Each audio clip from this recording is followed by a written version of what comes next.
Hey everybody, this is Emily Mayer with Breathe, Hope, Vote, where we focus on all things South Carolina election, legislative advocacy here at the Arena SC. With me today is my fantastic friend, Dr. Michael O'Brien. He may look familiar to you, or his name might sound familiar to you. You probably already follow him on social media, but he is here hanging out in the low country of Bluffton today, and we're going to talk about all things advocacy. Michael, thanks for hanging out in Bluffton. Yeah, thanks for having me. Always good to come visit with the cute babies and your sweet dog and sweet husband. So it's always good to be here. Taking all advantage of all the time that we have left with Michael before he leaves us for DC. But I really want people to hear from us today because you and I think, had our paths not crossed on social media, our paths would have crossed elsewhere because all of the things that we do run so parallel. And I think you and I have had conversations about the parallels of being an advocate in medicine out front in South Carolina and me as a former teacher advocating for educational purposes in South Carolina. So my hope is that if people can hear us today, they may say, oh, I was a little worried about stepping out and the ramifications that might have for what I do on a day-to-day basis, but the overall benefit is there. So you want to share a little bit about how you really started showing up at the State House? Was there a specific topic that we first met on, or was it just hey, we're doing this today together? Honestly, that's such a good question. I don't know if I remember exactly what the first thing was that we met at the State House about, but I know that's where we first met. I think it was abortion. I think it was abortion One of as the well. many millions of abortion hearings. I think that was one of the abortion hearings back in 2022. Yes, at the end of the 2022 session. But I think a lot of the things that we bonded over leading up to that time was a lot of child policy stuff because you were in education, you were becoming very, very involved locally and at the state level. And then me being in pediatrics, there was just a lot of crossover there. Yeah. So it went from following each other and me seeing all of your live tweets of hearings to be my primary source of information because the live streams are terrible. Oh, God bless.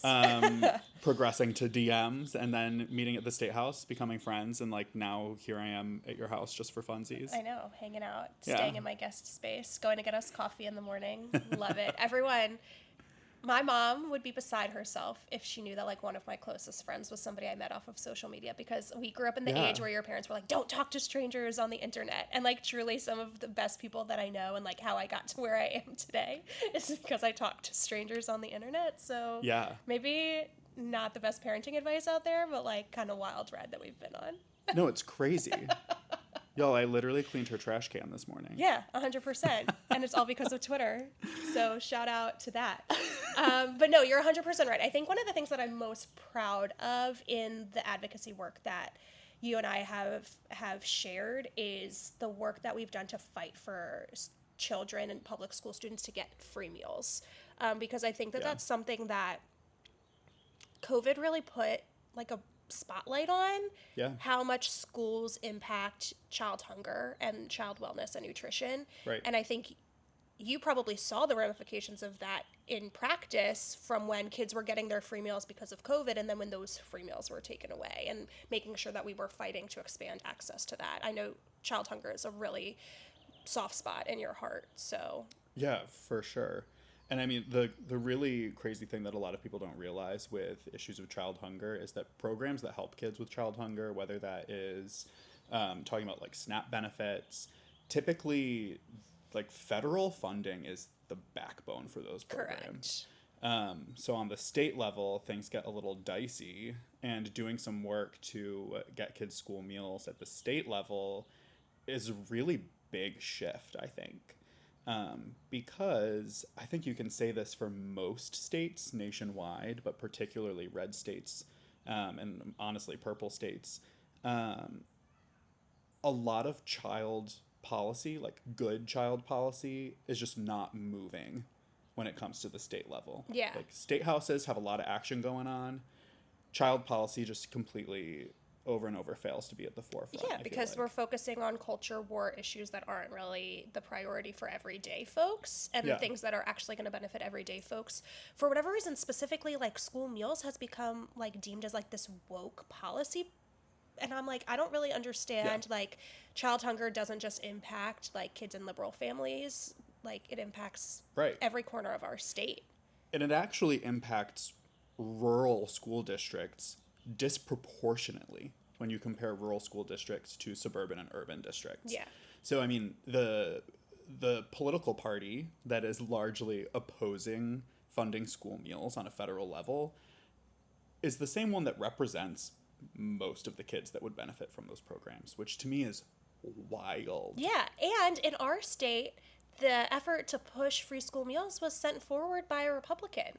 Right. It was a bill that was Two sponsored. Republicans. Yeah, so I mean, like, the fact that that has become, like, a partisan issue Yeah. is really blasphemous to me. Like, if I told the everyday person that prior to a budget proviso 2 years ago, only 40% of kids in our state who qualified for free meals based on their family income, only 40% of them were getting the free meals they had the right to. Like, I think a lot of people would, one, think that I was lying, and two, think that that's ridiculous. Yeah. It's wild. So, so that to me is, like, a big piece to, like, the advocating for children as a teacher and as a doctor that I think is really important, but also, like, being some of the very few people willing to do it, because we know that in this climate, it's really easy to make doctors and teachers the bad guys, even though we're the ones, like, really on the front lines for kids every single day. And from the moment that I became a teacher in South Carolina, it was, like, very clear to me that I had to be an even more outspoken advocate for my kids than maybe I was expecting, and that was immediately met with pushback. Yeah. And that was just kind of, like, shocking to me. I don't think I was really expecting that. Even though, I'm curious to see if you agree with this statement. Okay. Even though I believe and have found in my experience, which has been mostly in Charleston, in, like, a very, like, purple, I'd say, area, I found that the majority of parents are on the side that we are. Yes. Which is, like, let's make sure that kids are safe, protected, fed, Yeah, and no, well. I agree 100%. In my time as a teacher, I was never met with a parent who wasn't appreciative for the work that I did advocating for their child. And I think because a lot of the times, the everyday parent doesn't necessarily know the avenues to go down to best advocate for their children. Not that they don't want to, they have that drive and that ambition, but they don't even really know where to start, right? And so, like, being able to lean on their child's educator to support them in that navigation, I think, I was always met with, thank you so much for, stepping up for my kid and being there for my kid. And I imagine it was similar for you. So, yeah, this, like, boogeyman, like, teachers and doctors are bad, like, I don't understand how that narrative has perpetuated as far as it has, because, like, that's just not the lived reality that I've experienced. Right. I don't know. And it's interesting to think, looking back at, like, historic polling, seeing that educators and doctors are some of the most trusted professions, but those numbers have decreased drastically as this politicization It's a has tough happened. word. It is a tough word. Yeah, I'm not going to try that again. Yeah. Which, fun fact, nurses are the #1 most trusted. Which Really? I think is super cool. That is super cool, but, like, doctors and nurses are on the same team. So, like, if But you're they're trusting... at the bedside. They're at the bedside. They I get agree. all that good face-to-face I agree. time. All my times in the hospital, the nurses, not that the doctor didn't do anything, but, they were there for a very specific purpose. They came in and did that piece of the puzzle, and the nurses took care of the rest of it. Yeah, so. right. We do more of the, like, behind the scenes that people don't even really see, but, like, nurses, backbone of American healthcare. Anyway, sorry, I could go on and on. We could have a whole episode about how I'm obsessed with but nurses. I want to hear that in regards to, like, when it comes to advocating for patients, not just inside the hospital, but on a larger scale, because I know that you were really met with some pushback about some of the being on the front lines of some of that advocacy work that you had done. Right. And maybe part of that was unexpected on your behalf. I don't want to speak for you, but that was the perception that I had. I was surprised to see some of the pushback that you got. But, like, do nurses get met with that same Like, talk to me about kind of what that looks like. Yeah, and I think the question that you're posing is kind of like, tell me if I'm wrong. Do we all get the same kind of pushback Yeah. for advocating for patients? Right. Or because you're the doctor, is it like, because you're the more behind the scenes type person, people are like, oh, your work should also, on advocacy, should also be behind the scenes? It's a good question, and I'm not really sure if I have a great answer. That's okay. I am a recent graduate, so I'm no longer employed by any specific I love that medical entity for in you. South Carolina. I love that for you. So I will say I know many examples of doctors who are renowned doctors in their field, either being demoted or quietly fired for their advocacy. We have one on the arena staff who was very Yeah. briefly outspoken about that situation this Absolutely. week. So Absolutely. shout out. Yeah. Shout out to Their Future Our Pod. Great second episode Fantastic. with Chase Glenn and Annie Andrews. Fantastic. I think a lot of people really opened their eyes to what the reality Yeah. is. But also there are people who have maybe gotten pushback for their advocacy work, but then like publicly they're still being praised by their institution. And I think like that's Absolutely. extremely problematic too. Like these institutions need to walk the walk and talk the talk. You can't just Oh, yeah. I mean, if you're going to go ahead and fire your director of LGBTQ health for being too vocal about supporting their own community, you probably shouldn't be posting things that say, like, Happy Pride. but without saying anything about Correct. the gay, without the without trans, standing up yeah. for all people and that Pride celebrates. Right, right. That's a personal opinion of mine. Yeah, but I mean, there's a few things to get a little bit more specific about like being involved in advocacy and the pushback, because I do want to be transparent that it's not all wonderful. Yeah, of course. I think that's important. So one thing that I think we just like really, really dove in on real fast was institutional pushback. Yes. So particularly for both of us, our experience with institutions that are either state institutions or state-funded institutions. Correct. So there is this really big top-down power structure at a lot of these institutions that are basically bureaucracies, where the people who are making decisions and the people who want voices to be either quieter or louder, depending on what you're saying, wield a ton of power over doctors, nurses, patient-facing people, and in the same respect, teachers, counselors, who are child-facing, student-facing, and parent-facing. And I think there's just a lack of understanding that this is happening. Yeah, because I'm sure hospitals are very similar to the education structure and the fact that the higher up you go in the institution, the more removed you are from the patient or the student, right? So maybe, and I always try to give the benefit of the doubt and try to assume good faith, but maybe the more removed you get, the less you realize how impactful some of these policies have been, harming or helping the people that you and I have worked with on a day-to-day basis, right? Like that free school meals piece. I saw the benefit to my students in an educational environment and then saw what happened when it was taken away, right? Yeah. You can't give someone something and like let them get used to it and then say, oh no, we're not going to do that anymore, and then just expect things to keep going the way that they were. And so seeing on the opposite side the impact when my students no longer had those free meals, and having conversations with higher ups about how those decisions get made and making sure that we're equitable in how many schools are getting access to the funding that they need, right? Some schools, enough of the students qualify so the entire school gets, right? Even students who wouldn't necessarily qualify. Whereas in an area where I live, like Bluffton, we don't meet that threshold for the entire school to benefit.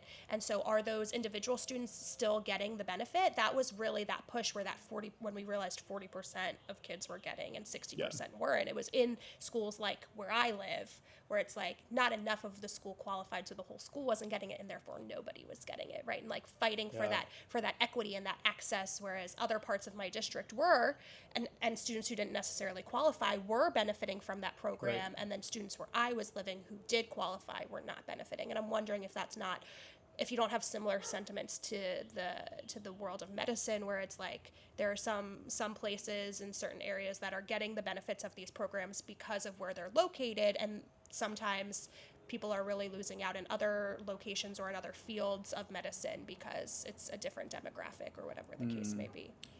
I think based on my experiences in the last 2 years, I have to be a little bit more cynical in That's what fair. I'm thinking. Please be cynical. We can be the good cop, bad cop in this situation. Yeah. So where my cynicism comes from is I truly have a hard time believing that some of these people at the top who are making decisions, particularly in healthcare, that harm transgender adolescents in particular, really have any regard for the well-being of those transgender patients, their families, or their doctors.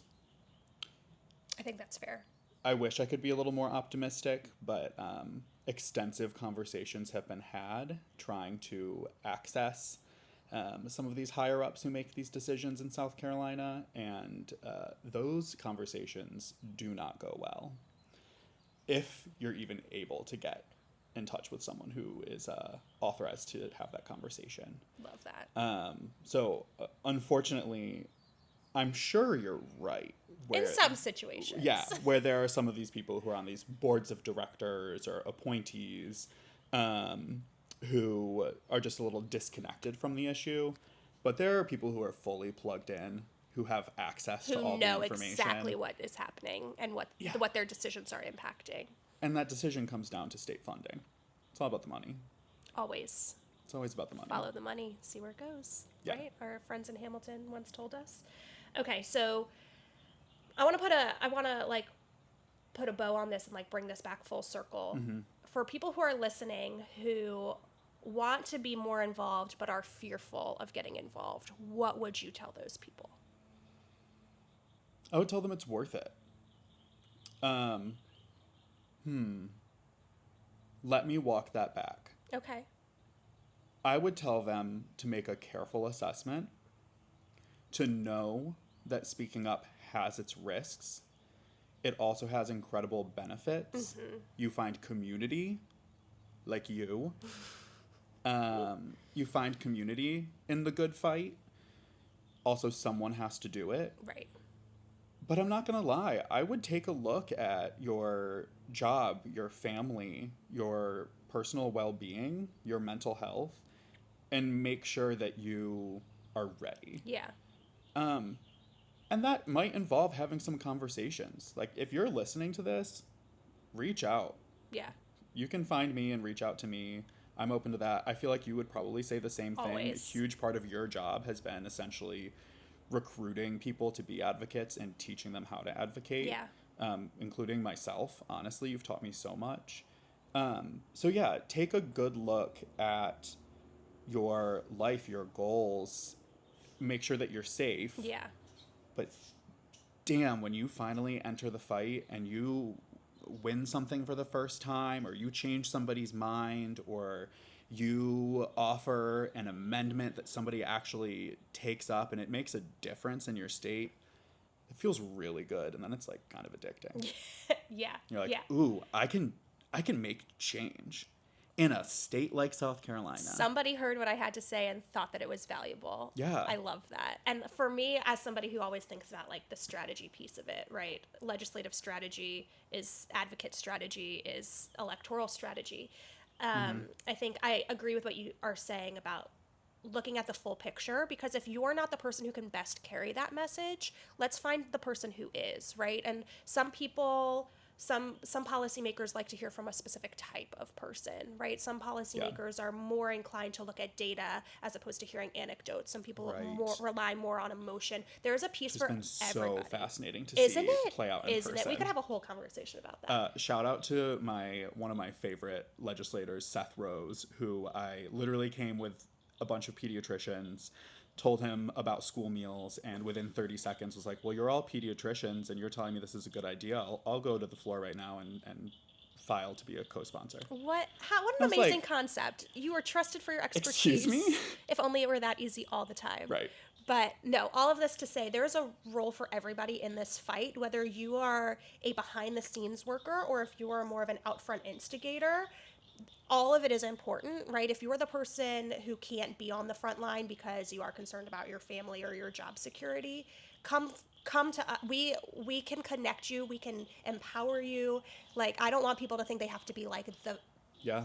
the front of the line's main person on any given issue on any given day, but just know that if you want to find your place, we can help you find it. That's what I would say. Oh, I fully accept that amendment to my original statement. I think that's perfect. Yeah. That's perfect because I think, yeah, thinking about being on like the front line and being in some of these really intense spaces, I think is what I was thinking about. But there's a place for everybody in For this sure. advocacy. If you're an amplifier, if you're a behind the scenes worker bee, if you are, there's so emotional support person. Oh my gosh, we have so many people who are coming to testify for the first time and they're like, can I bring somebody with me? And I'm like, one, it helps fill the room and like make it look more bolstered for our side. And two, you get the support to feel empowered so that you might come back and do this again. Absolutely bring somebody with you. So shout out to all the supporters out there who might one day be like, you know what, I think I can also try to do this myself. There's totally like the chain of events that leads to people getting to where they are in the advocacy world is always so incredible for me to watch. And I would have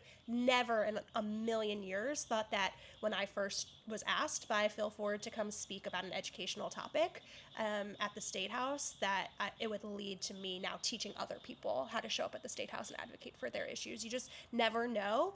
And there's such a need for folks in this fight. And I just want everyone to know that they can come find their place with us.